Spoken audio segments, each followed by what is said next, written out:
지난주에 성령의 충만함에 대해서 그냥 이론적으로 말씀을 드렸습니다. 다 잊어버리셨을 것 같아서 다시 한번 말씀을 드립니다. 성령의 충만함은 어떤 현상이 아니라 무엇이다? 삶이다라고 말씀을 드렸습니다. 그렇죠? 방언을 하고 뭔가 신비한 체험을 하고 우리 삶 가운데서 어떤 그런 것들, 어떤 드러나는 현상이 아니라 성령의 충만함은 삶입니다. 우리의 삶이 어떻게 사느냐, 그것이 바로 성령 충만함의 문제입니다. 그래서 오늘은 그 성령 충만한 삶의 실제 모습을 가지고 있었던 성경의 한 인물을 통해서 한번 이야기를 해볼까 합니다. 그 대표적인 인물, 오늘 요셉을 한번 꼽아봤습니다. 요셉은 그의 삶 가운데서 어떤 신비한 기적, 능력, 방언을 했다든 이런 기록 전혀 없어요. 그럼에도 불구하고 바로 왕에 섰을 때 바로 왕이 요셉을 보며 한 말이 뭐냐면, 하나님의 영에 이렇게 감동한 사람을 우리가 어떻게 얻을 수 있겠느냐라고 말을 한다라는 것입니다. 요셉에게서는 그 어떤 현상이 나타나지 않았습니다. 그럼에도 불구하고 하나님을 알지 못하는 사람이 봤을 때 하나님의 영에 감동한 사람을 우리가 어떻게 얻을 수 있겠느냐라고 아주 감격해하는 모습을 보게 됩니다. 그것은 왜 그런 것입니까? 요셉의 삶을 보고 이야기한 것입니다.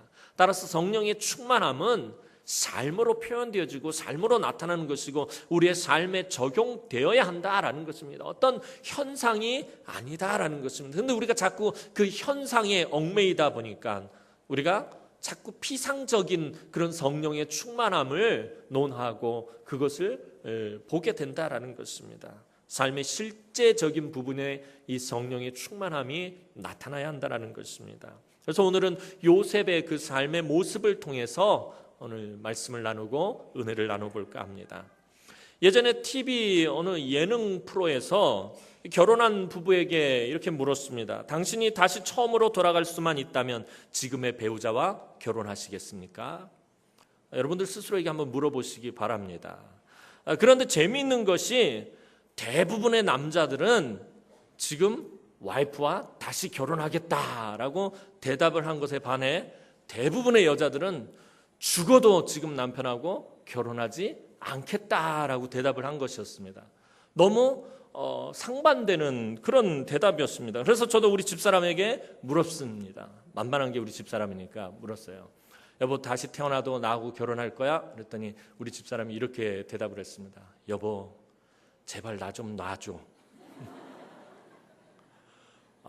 그 얘기 듣는데 얼마나 섭섭하던지 마음에 상처받았습니다. 그래서 제가 대답했습니다. 여보, 나는 죽었다 깨어나도 당신하고 결혼할 거니까, 내가 땅 끝까지 쫓아가서라도 당신하고 결혼할 거니까 다시 맘 잡고 나랑 다시 결혼해서 살 생각해. 그랬더니 우리 집사람 뒷목 잡고 쓰러지더라고요. 제가 그렇게 싫은가? 난 아무리 생각해도 난 우리나라에서 제일 좋은 신랑감이라고 생각을 하는데 나 같은 남자 있으면 나와보라고 그러세요. 이 부정적인 분위기는 도대체 이 불신이 팽배한 분위기, 저 혼자만의 착각일지 모르겠는데 하여튼 그렇다면 왜 많은 여자들이 아까와 같은 그런 대답을 한 것입니까? 왜냐하면 지금의 그 사람을 만나서 자기 인생이 이 모양이라고 생각을 하기 때문입니다. 다른 사람을 만났더라면 내 인생이 달라졌을 텐데, 다른 사람을 만났더라면 혹 내 인생이 더 좋아졌을 수도 있을 텐데 라고 생각하기 때문입니다. 부부관계뿐만 아니라 사람의 모든 만남이 그러합니다.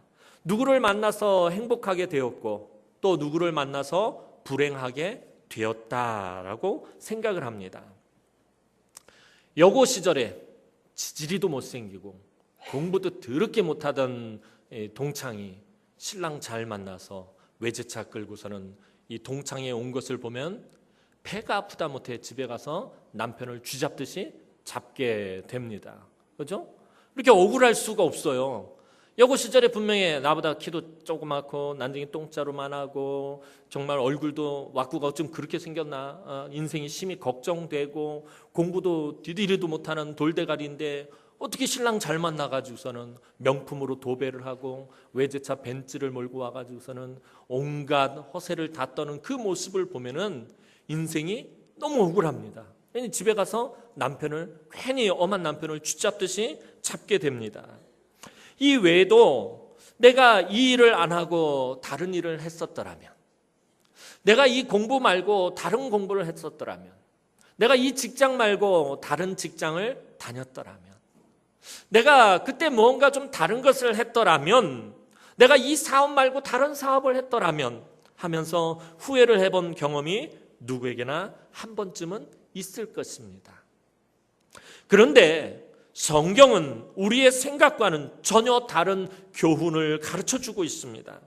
우리의 인생은 우리의 삶 속에서 만나는 어떤 사람이나 어떤 사건 때문에 잘 되고 못 되는 것이 아니라는 것입니다. 주어진 환경 속에서, 하나님께서 나에게 주신 이 환경 속에서 어떻게 살아가느냐에 따라 내 인생이 바뀐다라는 것입니다. 특히 예수 믿는 사람들의 삶이 그러합니다. 물론 주변의 사람 누구를 만나느냐는 매우 중요한 것입니다. 우리는 사람의 영향을 분명히 받게 되기 때문입니다. 내 주변에 어떤 사람을 만나느냐에 따라 내가 그 영향을 분명히 받게 됩니다. 옛말에 금목자 흙이라는 말이 있습니다. 먹을 가까이 하면 얼굴이 검게 된다라는 말입니다. 사람은 주변의 영향을 받게 되어 있습니다. 먹을 가까이 하니 당연히 먹을 계속 만지다 보면 손에 먹이 묻고 얼굴에도 먹이 묻고 그래서 검게 되는 것입니다.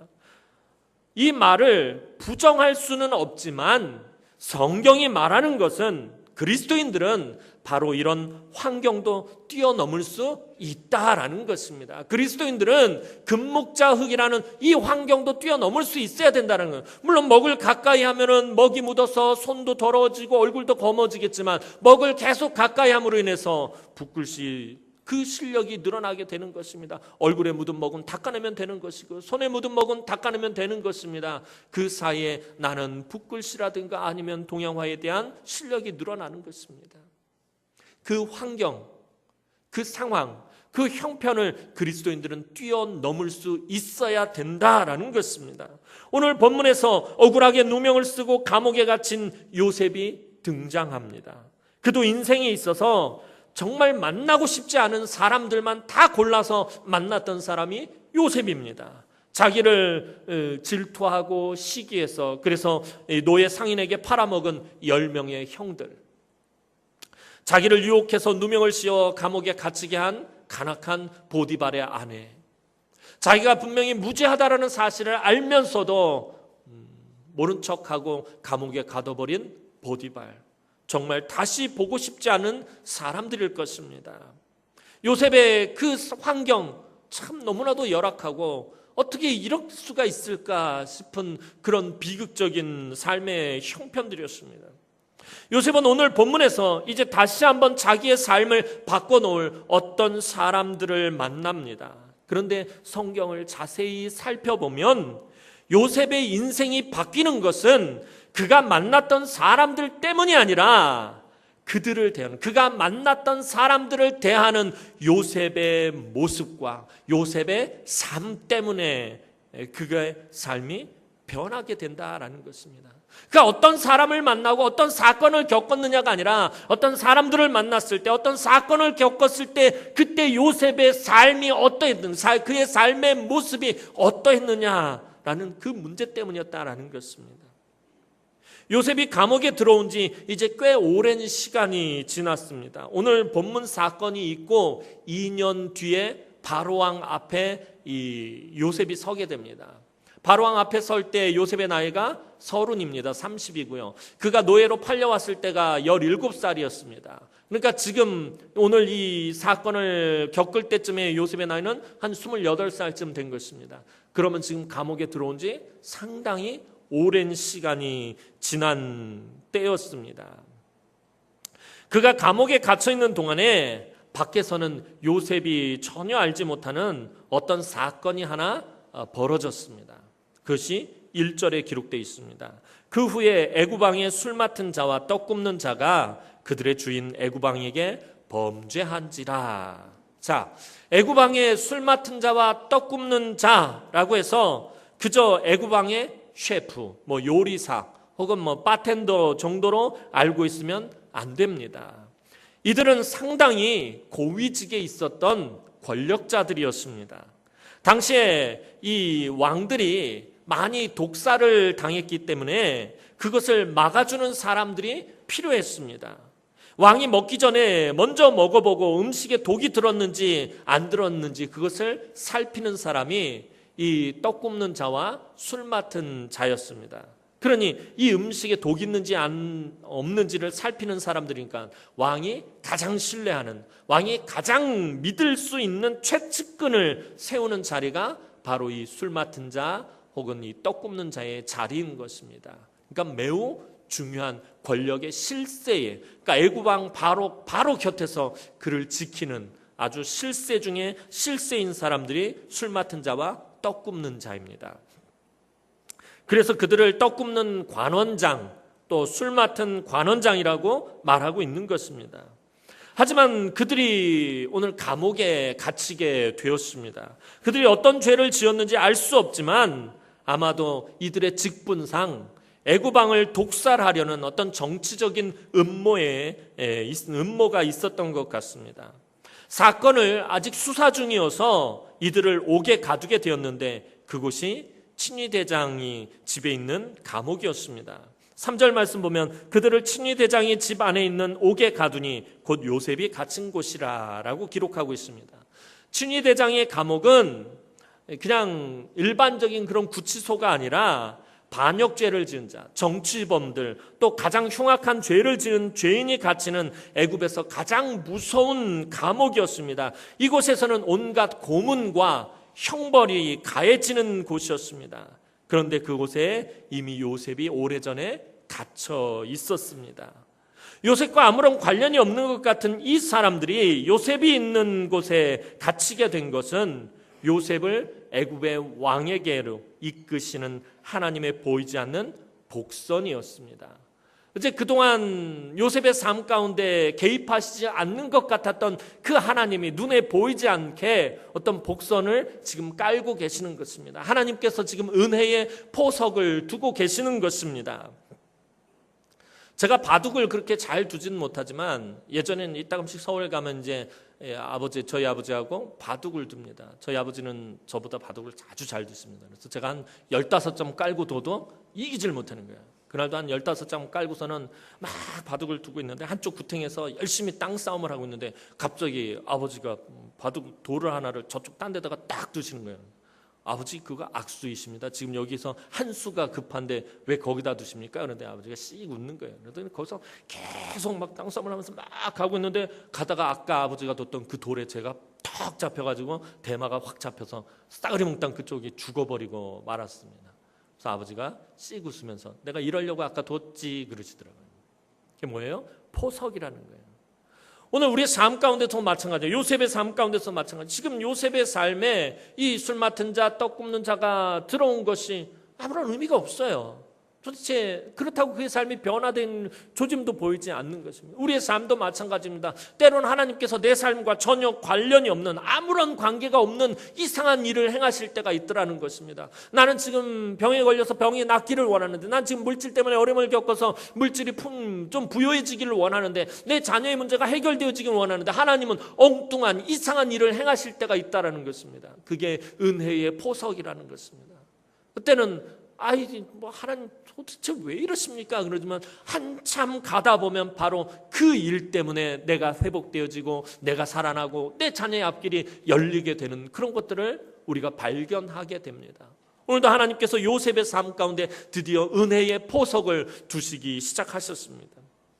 요셉이 갇힌 감옥은 애굽에서 가장 무서운 감옥이라고 지금 말씀드렸습니다. 요셉은 그곳에서 얼마나 오래 있었는지도 모를 정도로 오랫동안 갇혀 있었습니다.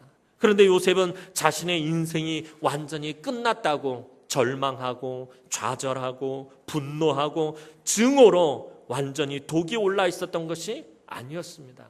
만약 우리의 인생이 이렇게 돼 있었다면, 이렇게 인생에 그냥 나락으로 떨어져 버렸다면 아마 분노와 증오와 원망으로 우리의 삶이 완전히 독이 올라서 우리 눈에 막 살기가 등등했을 것입니다. 그런데 요셉은 그렇지 않았다라는 것입니다. 그는 여전히 성실했고, 그는 여전히 정직했고, 그는 여전히 경건했습니다.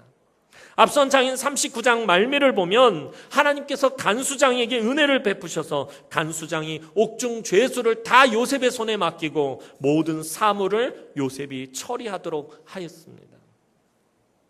그 무서운 감옥에 있는 간수장, 흉악범들만 대하고 이 정치범들만 대하고 그들을 맨날 두들겨 패고 고문하고 괴롭히는 그런 무서운 감옥의 잔인한 간수들이 보기에도 요셉은 어떠했다라는 거예요. 정직하고 성실하고 경건했다라는 것입니다. 처음에도 아마 요셉이 들어왔을 때 이 간수장들은 요셉을 맨날 두들겨 패고 아마 고문하고 참 몹쓸 짓을 많이 했을 것입니다. 그런데 시간이 지날수록 이 간수들이 요셉을 볼 때 요셉은 정말 정직하고 성실하고 경건한 사람이다라는 것을 발견하게 된 것입니다. 이제 그런 요셉에게 이번에는 술 맡은 관원장과 떡 굽는 관원장이 맡겨지게 되었습니다. 4절 말씀 보면 친위 대장이 요셉에게 그들을 수종들게 하매 요셉이 그들을 섬겼더라. 그들이 갇힌 지 여러 날이라. 요셉의 모습을 오늘 성경은 아주 덤덤하게 기록하고 있습니다. 이제 기름기 쫙 빼고 그냥 이런저런 묘사들 다 빼고 딱 한마디로 말하고 있습니다. 요셉이 그들을 섬겼더라. 아무런 느낌이 없는, 어떻게 보면 무척 성의 없어 보이는 이 표현이 요셉이 그들을 섬겼더라. 솔직히 그러잖아요. 지금까지 요셉의 삶을 딱 보여주는 말인데 너무 성의 없어 보이잖아요. 정말 믿음대로 살려고 하나님 앞에 범죄하지 않으려고 발버둥 치면서 그렇게 애쓰고 살았던 사람의 삶에 대해서 딱 한마디가 한다는 말이 요셉이 그들을 섬겼더라. 얼마나 성의 없는. 그런데 이 표현이 지난 세월 감옥에서 요셉이 어떤 모습으로 어떻게 살아왔는지 알 수 있다라는 것입니다. 간수들이 그 어떤 죄수들을 요셉에게 맡겨도 요셉은 그들을 함부로 대하고 난폭하게 대하는 것이 아니었습니다. 내 인생이 요 모양 요 꼴이 됐는데 내가 이렇게 실패한 인생이 되고 내가 이제 어떻게 감옥에서 나갈지 알지도 못하는 이런 정말 어두운 이런 삶 가운데 내동댕이 쳤는데 니들 한 번도 같이 한번 당해봐라 그러면서 자기에게 맡겨진 그 죄수들을 두들겨 패고 못살게 굴고 잔인한 방법으로 그렇게 난폭하게 다룬 것이 아니라 언제나 그랬듯이 섬겼다라는 것입니다. 술 맡은 사람과 떡 맡은 사람만 섬긴 것이 아니라 요셉은 언제나 그랬듯이 이들도 섬겼다라는 것입니다. 이전에 자신이 간수들이 맡겨준 옥중의 죄수 전부를 그는 계속 섬겼다라는 것입니다. 여기서 섬겼다라는 것은 감옥에서 죄수들에게 밥을 가져다 주고 그들의 상처를 씻어주고 청소하고 감옥 안에서 온갖 굳은 일을 다 도맡아서 했다라는 것입니다. 요셉은 보디발의 집에 노예로 끌려왔던 그때부터 자기에게 주어진 삶의 현장에서 불평하고 원망한 것이 아니라 언제나 변함없이 정직하고 성실하고 경건하게 살고 있었습니다. 아무런 소망도 없는, 언제 나가게 될지 아무런 기약도 없는 감옥의 일상생활에서 그저 묵묵하게 자기에게 맡겨진 책임을 다하면서 섬기고 살았다라는 것입니다. 사실 요셉도 얼마든지 회의적이고 부정적인 생각을 할 수 있었을 것입니다. 말씀을 준비하면서 만약 내가 요셉이었다면, 요셉과 이 같은 상황 가운데 있었더라면 아마 저는 이렇게 말했을 것입니다. 왜 내 인생은 이 모양 이 꼴인 거지? 어째서 내 인생은 이렇게 펴지지가 않는 거지? 왜 이렇게 막히기만 하고 왜 이렇게 다치기만 하고 묶이고 매이는 거지? 내가 고작 이런 삶을 살자고 하나님이 주신 꿈을 받은 것이, 하나님 분명히 나에게 꿈을 주셨는데 그 꿈이 감옥에서 이런 더럽고 흉악한 죄인들을 섬기는 것이었단 말인가? 나에게 꿈을 주신 하나님 왜 아무런 말씀도 없으신 것입니까? 이러자고 나에게 그런 꿈을 주시고 이러자고 나를 애굽에 보내신 것이었습니까? 그러나 성경은 분명히 말합니다. 요셉이 그들을 섬겼더라. 그 어떤 불평도 원망도 분노도 찾아볼 수가 없습니다. 그저 여전히 성실하고 정직하고 경건한 요셉으로만 있었을 뿐이었습니다. 만약에 요셉이 분노와 증오로 뭉쳐 있었다면 그가 나중에 애굽의 총리가 되었을 때 무엇을 제일 먼저 했을까요? 아마 복수를 제일 먼저 했을 것입니다. 그 안에 그 끓어오르는 분노, 그 증오, 사람들을 미워하는 마음들이 그 안에서 쓴뿌리들과 가시가 되어서 나를 괴롭혔던 10명의 형들을 붙잡아다가 다 감옥에 가두고, 보디발의 아내를 잡아다가 사형을 시키고, 보디발을 파면시키고 복수를 시작했었을 것입니다. 그런데 요셉은 복수를 한 것이 아니라 사람을 살리는 일에 전념했다라는 것입니다. 그가 감옥에서부터 분노하거나 증오하고 미워하는 마음을 품지 않았기 때문에 그가 사람을 살리는 일을 할 수 있었다라는 것입니다. 우리의 마음 안에 분노가 있고 증오가 있고 미워하는 마음, 사람을 미워하는 마음이 있는데 어떻게 사람을 살릴 수 있습니까? 요셉은 그 감옥에서 자기에게 맡겨진 모든 죄인수들에게 섬겼기 때문에, 어떤 죄수이다 할지라도 그들을 섬겼기 때문에, 늘 낮은 자리에서 다른 사람을 섬겼기 때문에 사람을 살리는 일을 할 수 있었다는 거예요. 그가 애굽의 총리가 돼서 곡식을 나누어 줄 때 이 사람은 나쁜 사람이니까 쌀을 주지 말고 저 사람은 착한 사람이니까 더 많이 주고, 그러지 않았다라는 것입니다. 누구에게나 공평을 베풀 수 있었던 것은 그가 낮은 자리에서 늘 다른 사람을 섬겨왔기 때문에 가능했던 일이었다라는 것입니다. 오늘 여러분의 삶이 요셉과 같을 수 있습니다. 하루하루의 삶이 무료하고 가정생활과 직장생활과 학교생활이 아무런 의미가 없어 보일 수 있습니다. 아침에 정신없이 출근하고 일하다가 지친 몸 이끌고 퇴근하고 또다시 그 다음날 출근하고 매일같이 반복되는 일, 또 아침에 애들 학교 보내고 남편 출근시키고 하루 종일 티도 안 나는 끊이지 않는 집안일, 또 우리 청년들은 공무원 시험 준비하고 자격증, 임용고시, 그 외에도 여러 가지 시험과 취업 준비로 무한 반복되는 것 같은 일들, 어떻게 보면 아무런 의미 없어 보이잖아요. 계속해서 반복되는, 마치 다람쥐 쳇바퀴 돌듯이 그렇게 살아가는 내 삶, 내 인생을 바라보면서 무료하고 무의미해 보입니다. 나라와 민족을 위한 위대한 일을 내가 지금 하고 있는 것도 아니고, 이 시대의 한국 교회를 위한 대단한 의미를 가진 일도 아닌 저와 여러분들이 하는 일, 그저 그런 일들을 우리는 매일매일 하고 있습니다. 요셉이 하던 일이 무엇입니까? 감옥에서 그저 그런 일들, 매일매일 반복되고 무의미하고 무료한 일들이었습니다. 그런데 바로 그런 삶의 현장이 하나님의 보이지 않는 뜻을 이루어 가시는 현장이라는 것입니다. 하나님이 마치 아무것도 하지 않고 움직이지 않는 것 같은 바로 그 시간에 하나님은 신의 한 수를 두고 계신다는 거예요.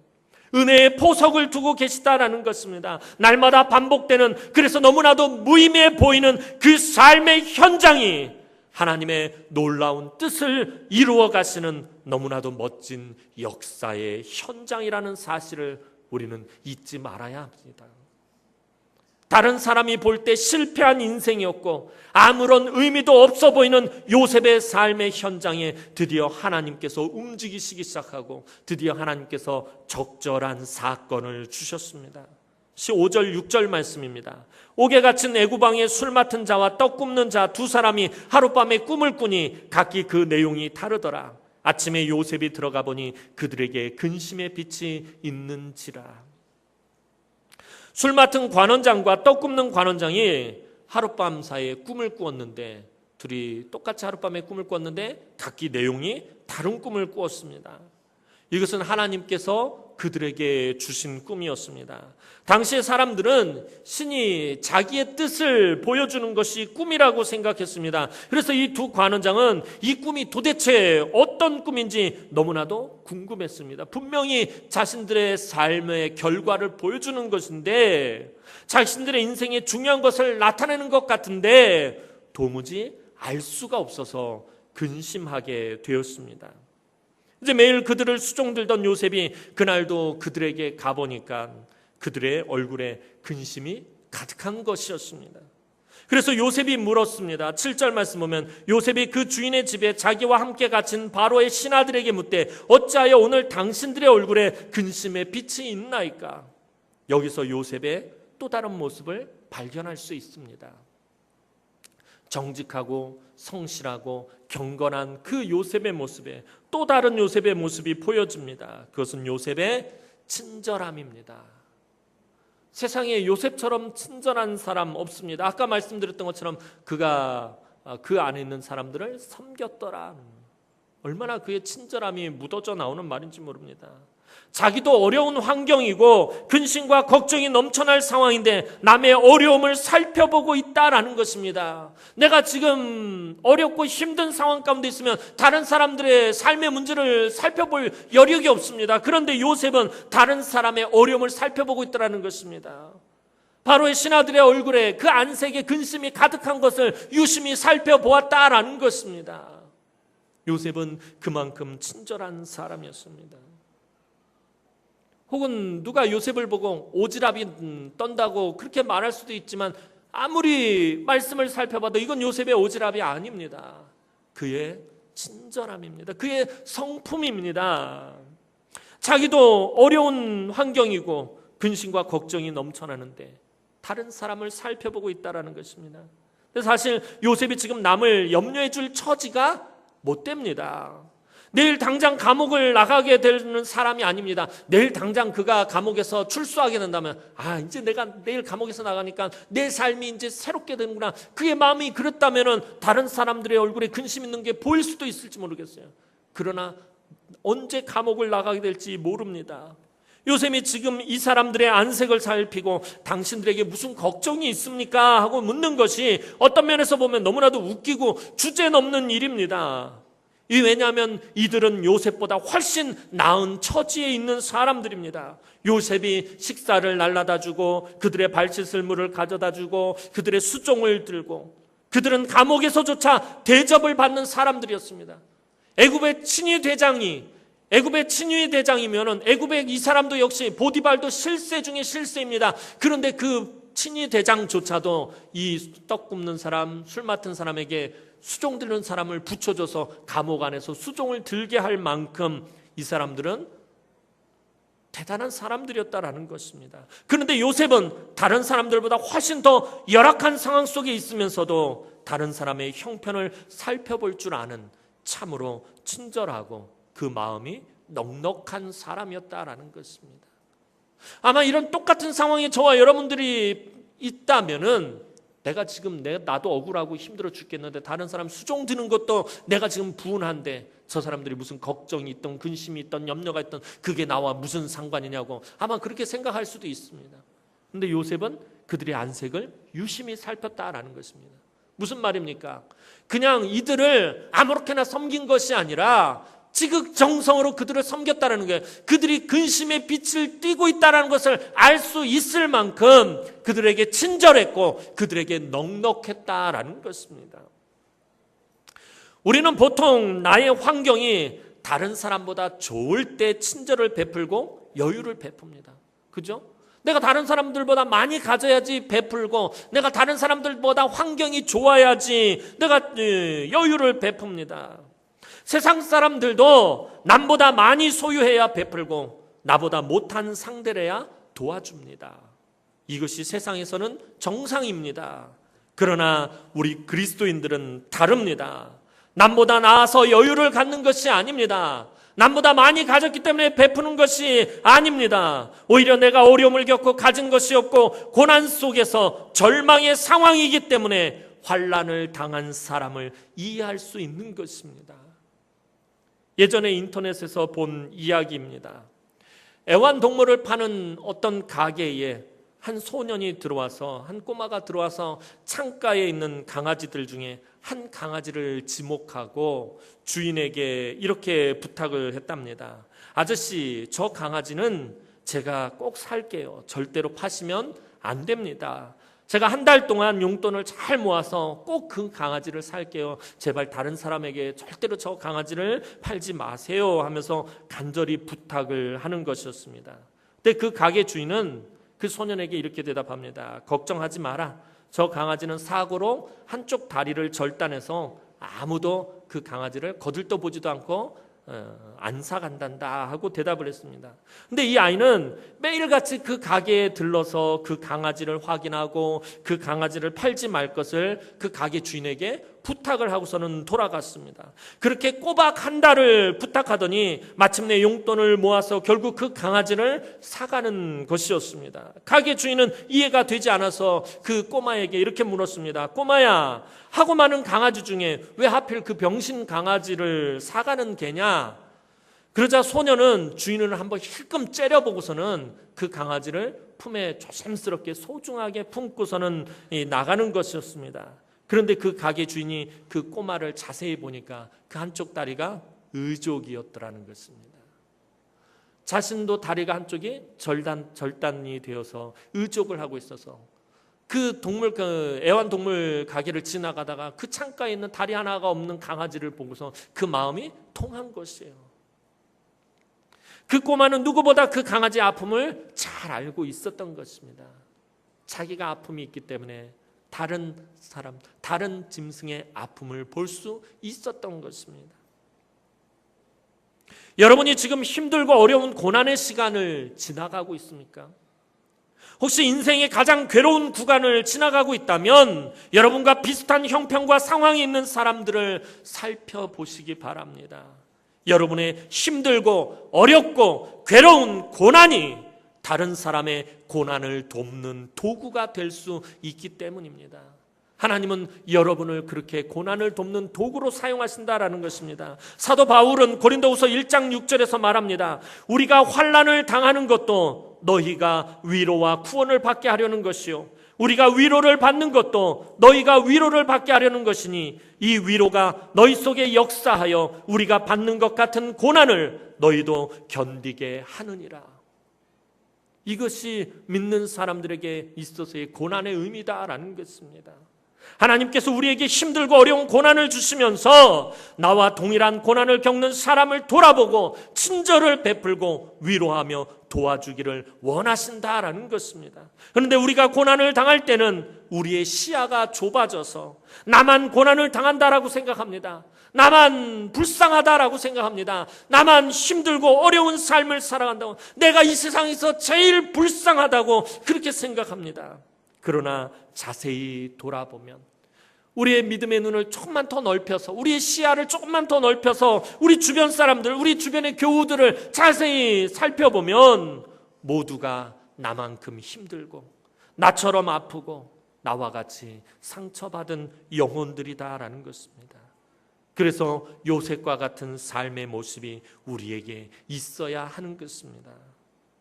이제 술 맡은 관원장과 떡 맡은 관원장이 요셉에게 말합니다. 8절 말씀 보면 그에게 이르되 우리가 꿈을 꾸었으나 이를 해석할 자가 없도다. 요셉이 그들에게 이르되 해석은 하나님께 있지 아니하니이까 청하건대 내게 이르소서. 징조가 있는 꿈을 꾸었는데 도무지 알 수가 없다라는 것입니다. 그러자 요셉이 대답을 합니다. 해석은 하나님께 있지 않습니까? 이 짧은 한마디가 요셉의 한결같은 신앙을 보여주고 있는 것입니다.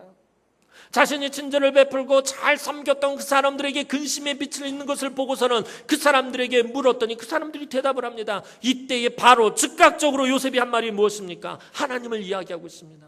해석은 하나님께 있지 않습니까? 하나님이 이 문제를 해결하실 수 있습니다. 아무런 죄가 없는 자신을 지금까지 감옥에 갇혀 있게 만들고 그 후에 한 번도 찾아와 주지 않고 한 번도 위로해 주지 않았던 그 야속한 하나님을 향한 한결같은 요셉의 믿음이 전혀 변하지 않았다라는 것입니다. 이 상황에서 하나님을 찾을 수 있겠습니까? 내 삶도 지금 하나님이 돌봐주지 않고 내 삶도 하나님이 위로해 주지 않는데 지금 어려움을 당한 사람을 보면서 해석은 하나님께 있지 않습니까? 하나님이 도와주실 수 있습니다라고 말할 수 있겠느냐라는 것입니다.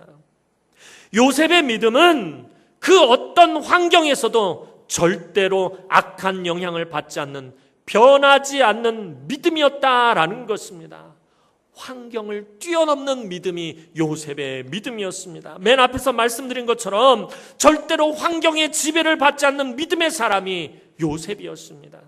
우리 믿음의 선조들이 다 환경의 지배를 받지 않는 믿음의 사람들이었습니다. 아브라함이 그랬고요, 요셉이 그랬고요, 모세가 그러했고요, 사무엘이 그랬고, 다윗이 그러했고, 다니엘이 그러했습니다. 그들의 삶의 형편과 상황이 아주 풍부하고 좋고 평안했기 때문에 그들이 믿음을 지키고 믿음의 삶을 살았던 것입니까?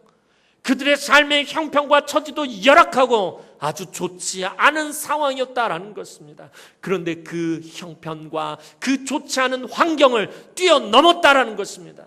그 열악한 환경에 지배를 받지 않았다라는 것입니다. 그 나쁜 상황에 영향을 받지 않은 것이 바로 믿음이다라는 것입니다.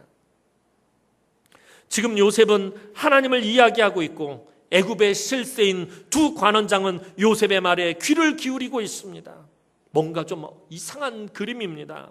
애굽 사람들은 하나님을 믿지 않습니다. 자기들이 섬기는 신이 최고인 줄 알고 살아가는 사람들입니다. 그런데 지금 보잘것없는 사람 요셉이 말하는 그 하나님의 이야기를 듣고 있다라는 것입니다.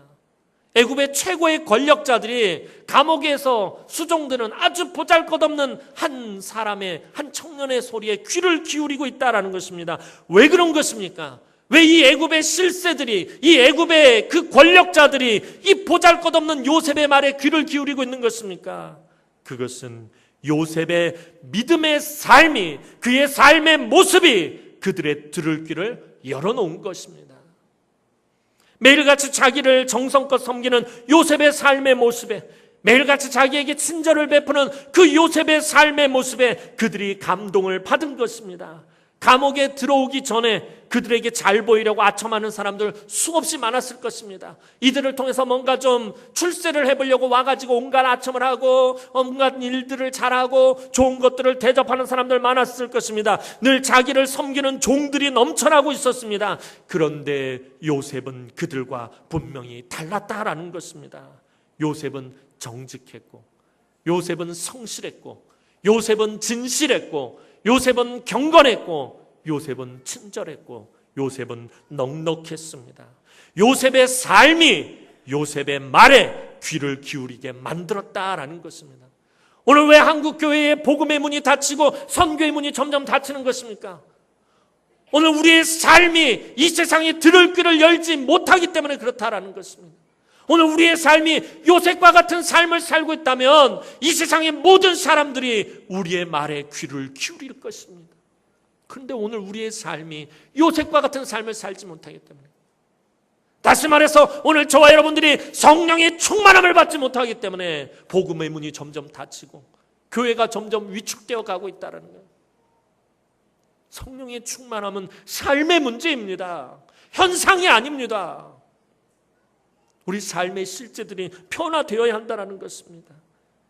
우리의 삶이 세상 사람들로 하여금 복음의 귀를 열게 해야 한다는 것입니다. 오늘 요셉처럼 우리가 정직해야 하고, 요셉처럼 진실해야 하고, 요셉처럼 경건해야 하고, 요셉처럼 친절해야 하고, 요셉처럼 넉넉해야 한다는 것입니다. 근데 오늘 우리의 믿음이 어떠합니까? 이론적이고 관념적이고 머리로만 알고 있는 믿음입니다. 금요 차례 때도 말씀드린 것처럼 우리가 TV를 켜기만 하면 CBS, CTS 기독교 방송들을 통해서 기라성 같은 목사님들의 말씀을 수도 없이 듣습니다. 그래서 우리 귀가 높아지고 우리의 머리가 커지기만 한다라는 거예요. 그래서 우리 머릿속으로 이론적으로 관념적으로 그렇게 우리 믿음이 자리를 잡았어. 근데 우리의 삶에는 그 믿음이 나타나지 않는다는 거예요. 내가 가지고 있는 그 믿음이 우리의 삶 가운데서 나타나지 않고 있다는 것입니다. 어떤 환경, 어떤 여건 속에서라도 믿음의 고백이 삶으로 나타나야 합니다. 내가 잘 나갈 때도 내게 믿음의 고백이 삶에 나타났다면, 내가 못 나갈 때도, 고난당할 때도 내 믿음의 고백이 삶으로 나타나야 한다는 것입니다. 언제 어느 때고 어떤 상황, 어떤 형편 가운데서라도 삶으로 나타나야 합니다. 내가 예수를 믿는다면 고난 가운데서 기도해야 합니다. 내가 예수를 믿는다면 다른 사람에게 내가 받은 복을 나누어 주어야 합니다. 내가 예수를 믿는다면 내가 다른 사람을 용서해야 합니다. 내가 예수를 믿는다면 친절을 베풀고 섬겨야 합니다. 내가 예수를 믿는다면 완전히 그렇게 할 수는 없어도 오늘 요셉처럼 살아보려고 흉내라도 내야 한다라는 것입니다. 내가 예수를 믿는다면 그래도 요셉처럼 흉내라도 한번 내봐야지, 시도라도 해봐야 한다는 것입니다. 그것이 범사에 하나님을 인정하는 것입니다. 너는 범사에 하나님을 인정하라. 이 말이 무엇입니까? 내 삶이 하나님을 인정해야 한다는 거예요. 내 삶의 모습들로 하여금 다른 사람들이 하나님을 인정하게 해야 한다는 것입니다. 마지막으로 살펴볼 것은 오늘 요셉의 기가 막힌 말이 한마디가 8절에 기록되어 있습니다. 우리 8절 말씀 다시 한번 읽어보겠습니다. 8절 말씀 읽겠습니다. 시작.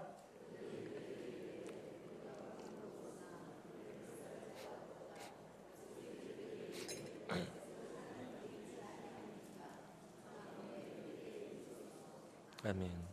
오늘 요셉의 말 중에 기가 막힌 말이 이 말이에요. 청하건대 내게 이르소서.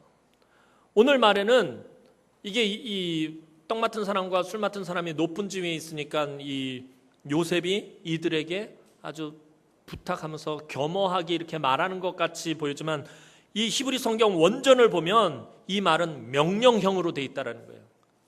부탁조가 아니라 명령형으로 돼 있다는 거예요. 그러니까 다시 말하면 두 분 다 지금 근심이 가득하고 불안에 떨고 있군요. 무엇 때문에 그러십니까? 하나님께서 해결해 주시지 않겠습니까? 그러니 내게 말하시오. 내가 해결해 드리겠습니다. 이 말의 뜻입니다. 청하건대 내게 이르소서. 이 말은 내게 말하시오라고 지금 명령하고 있는 것입니다. 감옥 안에 있는 보잘것없는 한 청년이 애굽의 최고의 실세들에게 지금 명령하고 있다라는 것입니다. 물론 요셉이 자기의 지혜로 해결하겠다는 것이 아닙니다. 분명히 말했듯이 하나님이 해결해 주신다는 거예요. 해결이 해석이 하나님께 있지 않습니까? 분명히 하나님이 해결해 주신다라는 것입니다. 요셉은 아직 꿈의 내용도 듣지 않았어요. 그 꿈의 내용을 듣고 이건 내가 해결해 줄 수 있겠다 해서 그렇게 해서 말하는 것이 아니라 아직 꿈의 내용도 듣지 않았어요. 그런데 말합니다. 내게 말하시오. 내가 해결해 드리겠습니다. 하나님께서 나를 통해서 해결해 주실 것입니다. 그 꿈의 내용이 아무리 어려운 것이라도 하나님께서 해결하실 것을 요셉은 믿은 것입니다. 요셉은 문제를 보기 전에 무엇을 본 것입니까? 문제를 보기 전에 먼저 하나님을 바라보았다는 것입니다. 문제를 듣기 전에 하나님을 먼저 보았습니다. 그래서 그는 항상 긍정적이고 변함이 없었던 것입니다. 그리스도인들은 하나님을 믿기 때문에 항상 우리가 먼저 하나님을 보기 때문에 항상 긍정적으로 살아야 합니다. 하나님을 믿는다고 우리에게 어려움이 없는 것 아닙니다. 내가 예수 믿는다고 늘 우리가 꽃길만 걷게 되는 건 아닙니다. 우리에게도 힘들고 어렵고 해결하지 못한 문제가 수두룩합니다. 그러나 그것이 나에게 힘들고 어렵다고 해서 하나님에게도 힘들고 어려운 문제는 아니라는 것입니다. 내가 가진 것이 없다고 하나님이 가난한 것 아닙니다. 내가 능력이 없다고 하나님이 무능력한 것 아닙니다. 내가 지혜가 없다고 하나님도 지혜가 없는 것 아닙니다. 내가 불가능하다고 하나님에게도 불가능한 것은 아니다라는 것입니다. 하나님에게는 손가락 하나 움직이지 않아도 해결하실 수 있는 문제들이다라는 것입니다.